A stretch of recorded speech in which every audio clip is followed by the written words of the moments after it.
Greetings all, the name's Angel Shade and welcome back to the Arsenal. In this episode we will go through the last of the guns from Call of Duty 2, namely the support guns. Now note that I've put the only shotgun, 2 light machine guns and an assault rifle under the same category here, due to these weapons all fulfilling essentially the same role in this game. Before we go into it, however, a little update concerning my channel and future videos. I have become a content contributor for the Friendly Gaming Network or FGN website, and I will combine my work I do for them with my own video uploads. From now on, FGN link will always be present in the description of my videos, and new intro banners and graphics are also being made to reflect my cooperation with FGN. I will continue to evolve my videos and increase them in both visual and audio quality as I get more experienced and procure better equipment. Okay, that stuff out of the way, let's dive into the support guns of Call of Duty 2. Let's cover the light machine guns first, starting with the familiar American LMG, the BAR. The BAR changed little from its Call of Duty 1 and United Offensive counterpart. It's not issued to you in any mission, so you can only get one from a fallen ally. This not being difficult since there's always at least 2 in every American mission and they lack any survival skills whatsoever.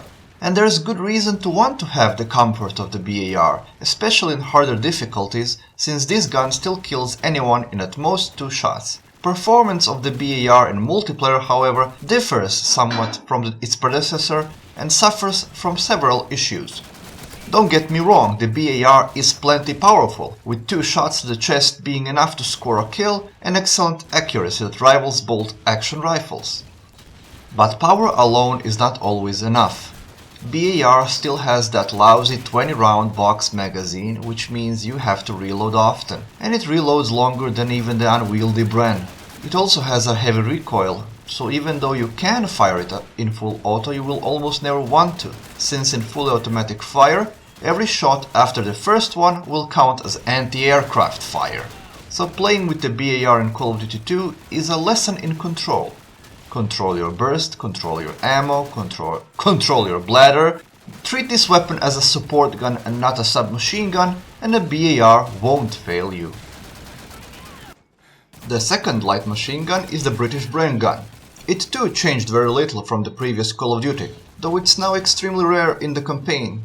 You can still pilfer one off a corpse of your ally since they collectively skip the lesson on dodging bullets and do not comprehend the idea of taking cover. Still, good luck on refilling the ammunition for it, since there is none to be found in the campaign. In multiplayer, it's the British support weapon. It kills in up to 3 shots depending on where you hit, however 1 shot will be enough to level anyone with the ground if you aim for the head, which is always nice. BREN has a large curved box magazine, also sometimes referred to as banana or sickle magazine, which holds 30 rounds of ammunition. It has moderate recoil, which you can easily control if you tap the fire button instead of holding it down constantly, but the bigger drawbacks of the BREN are not its firepower or even somewhat lengthy reload, but a huge blind spot the weapon's magazine forms on the right side of the field of view. As if that didn't obscure enough, BREN already had an issue before with its iron sights being very obtrusive and difficult to see through and use effectively. Somehow here it's even worse. And when you start firing and the weapon starts shaking, you won't see a damn thing anymore, which makes hitting something far away a question of luck and not skill. Some of my friends, in fact, used to call this weapon the luck gun, due to the gun being very effective, but very rarely you felt directly responsible for the kills the gun made, and all instead felt like luck shots. Because of this, players who use this weapon either use it at closer ranges or treat it like a semi-auto rifle, firing at a slow rate to compensate for the gun's shaking and obscured iron sight. And while the Yanks and Brits get a light machine gun each, the Ruskies get no support weapon at all, and the Germans have once again brought along something special to the party. Yeah, the trusty STG-44 or Sturmgewehr is back. And the reason why I say something different is because it's not a light machine gun, it's an assault rifle. And it's not just a matter of being it historically or technically accurate, it very much performs like one in the game. BAR and BREN both have mobility issues, long reload speeds, and are only effective as support weapons. But like in first Call of Duty, the MG44 or SDG44 is the jack of all trades, which is why it's always a good idea to pick one up when you can in the campaign, and also in the multiplayer if you're on the non-German team. This iteration of the SDG44 or MP44 is a bit weaker, but it can still kill easily in 3 to 4 shots, and its recoil is manageable even when fired in full automatic. Add to that a fast reload and a 30-round magazine and you get why this gun is awesome. The only drawback, if you can call it that, is that compared to the BAR and BREN, the STG has much lower damage output, but the rest of the gun's traits easily compensate for that. And lastly, we have the first gun in the Call of Duty series that actually started the noob gun trend amongst the whining population of players, the M1897 trench gun.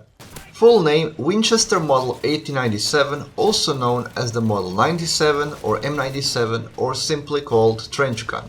It was a pump-action shotgun with an external hammer and tube magazine, manufactured by the Winchester Repeating Arms Company.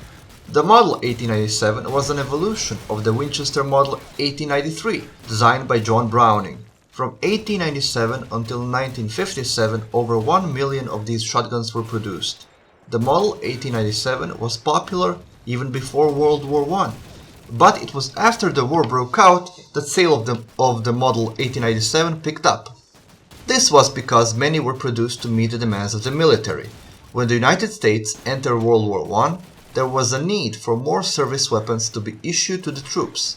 It became clear to the United States just how brutal trench warfare was and how great the need was for a large amount of close-range firepower while fighting in a trench, after they had observed the war for the first 3 years. Unlike most modern pump-action shotguns, the Winchester Model 1897 fired each time the action closed with the trigger depressed. Coupled with its 6-shot capacity, it made it effective for close combat, such that troops referred to it as trench sweeper. This characteristic allowed troops to fire the whole magazine with great speed. The Model 1897 was so effective, in fact, and feared that the German government protested in vain to have it outlawed in combat. The Model 1897 was used in limited numbers during World War II by the United States Army and the Marine Corps.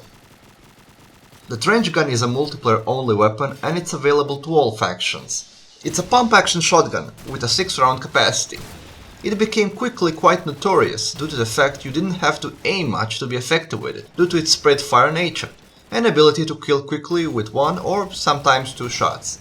It did not take long for the more whiny members of the player community to completely forget how overpowered papashas were and diverted all their rage to the users of the trench gun. And was that rage justified? Well, in my opinion, no, it was not. And let me explain why. Yes, the trench gun is easy to use. It kills easily too. But it only has an effective range of few meters, if that. It has an extremely slow rate of fire, and the damage that can kill in one shot is extremely inconsistent, which you can even see in my footage. Moving away from whiners, the gun also has a certain tactical value. Because in Search and Destroy game mode, which was generally used for clan wars, snipers and trench guns are limited to 1 per team, and the trench gun user uniquely also receives a smoke grenade.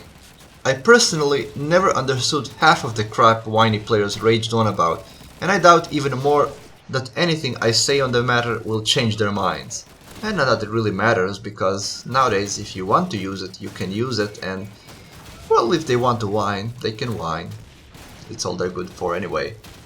And with the noob gun, we finished the coverage of the guns of Call of Duty 2 and another episode of the Arsenal. I hope you enjoyed it, and next videos will come with new graphics and under the banner of friendly gamers of FGN. Thanks for watching, until the next video.